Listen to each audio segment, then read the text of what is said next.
Как получается у главы Чечни быть смотрителем Кавказа? Протесты в Ингушетии являются восстанием против Рамзана Кадырова, считает политолог Станислав Белковский. Конфликт стал результатом стремления главы Чечни подмять под себя Северный Кавказ, уверен эксперт. Москва делает вид, что протесты в Ингушетии ее не касаются. Разруливание ситуации возложено на Кадырова, который, по неформальному распределению обязанностей в голове Владимира Путина, должен отвечать за Северный Кавказ, говорит Белковский.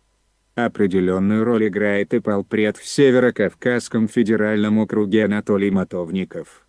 Впрочем, эксперт указывает, что хотя Мотовников является генералом Федеральной службы охраны, но де-факто это человек Кадырова.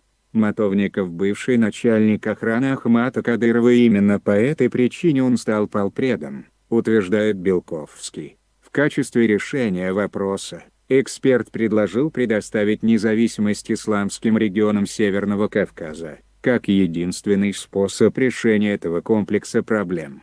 Можно вспомнить и другую нашумевшую историю последнего времени, вышедшую далеко за пределы Северного Кавказа. Арест отца и сына Рашуковых произошел вскоре после скандала со списанием долга Чечни «Газпрому». Огромный долг величиной в 9 миллиардах рублей был списан Грозненским судом, что вызвало негодование в российских СМИ. В ряде российских регионов заявили, что тоже не будут выплачивать долги за газ. После шумихи неожиданно были арестованы член Совета Федерации от Карачаево-Черкесии Рауф Арашуков и его отец Рауль. Первого обвинили в убийствах, а второго в хищениях газа на более чем 30 миллиардов рублей. Некоторые эксперты утверждали, что конфликт главы Чечни Кадырова с газовым королем Раулем Арашуковым привел к падению клана из Карачаево-Черкесии. В тему остались без Кадырова, но с газом. Почему поли Арашуковы? Альтернативным объяснением усиления влияния Кадырова на Кавказе могут быть внутренние проблемы самих регионов. Если посмотреть на ситуацию в Ингушетии, то можно заметить, что к требованиям о справедливом размежевании с Чечней постепенно добавилось и требование об отставке главы республики Юнусбека Евкурова. Осенью прошлого года Евкуров был переназначен Кремлем на третий пятилетний срок в качестве главы Ингушетии. Он пребывает на посту главы республики дольше всех остальных своих соседей, за исключением Чечни, где ситуация с лидерством Кадырова еще менее изменчивая.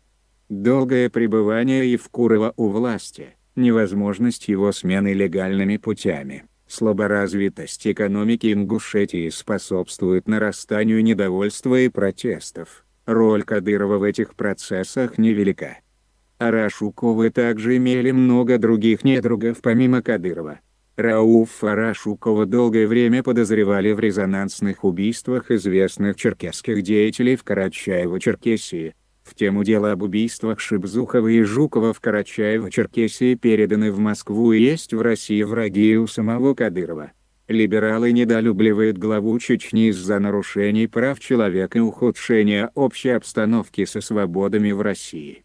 Деятели ислама все чаще выражают свое недовольство попытками главы Чечни претендовать на духовное лидерство в религиозной сфере. И, наконец, самое главное, в российских силовых структурах есть мнение, что у Кадырова и Чечни слишком много самостоятельности после поражения во Второй русско-чеченской войне. Тем не менее, пока у Кадырова сохраняются теплые отношения с Путиным, главе Чечни пророчит беззаботное правление. В то же время смотрение за Кавказом у Кадырова пока проходит не очень гладко. Главная проблема заключается в том, что методы правления внутри Чечни неприменимы к другим российским территориям за ее пределами. Это касается даже республик Северного Кавказа, где существуют жесткие политические режимы. Кадыров не может предложить Кремлю спокойствие в обмен на полномочия и ресурсы где-либо помимо самой Чеченской республики.